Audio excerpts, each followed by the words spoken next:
reviving a classic brand for the first time in 40 years, hoping to find the next Bret Hart, maybe. Maple Leaf Pro Wrestling hits the map this weekend in Windsor. CTV's Chris Campbell has the story. This is, in some ways, my love letter to professional wrestling. The revival of Maple Leaf Pro Wrestling is set to whip Windsor onto the world stage. I think what we have here is really, truly something special.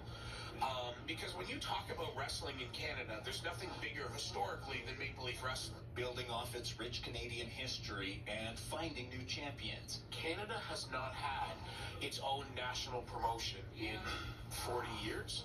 So that opportunity to go out there and do that now, I think is truly something that people should be excited about. Following his departure from TNA Wrestling earlier this year, Border City Wrestling Scott D'Amore, now MLP president, says he took a chance and acquired a legendary company that's been dormant for the last 4 decades. Maple Leaf Wrestling was, the standard bearer of Canadian wrestling for a very long time. Two-time world champion Josh Alexander says getting noticed on the world stage has been a long-time hurdle for Canadian grapplers, but he's confident that won't be a problem after this weekend's event.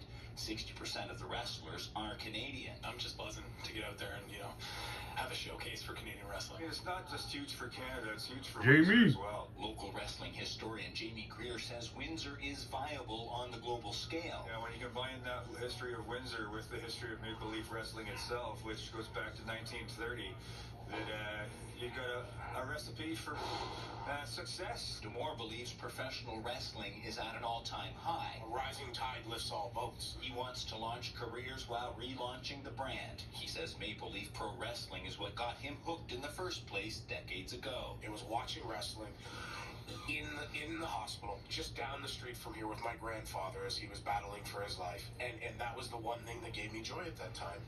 And now to be sitting here, literally, I think it's 42 years later, and have the opportunity to relaunch that brand. This is my opportunity to give back everything that it's given to me. Chris Campbell, CTV News. I got my tickets.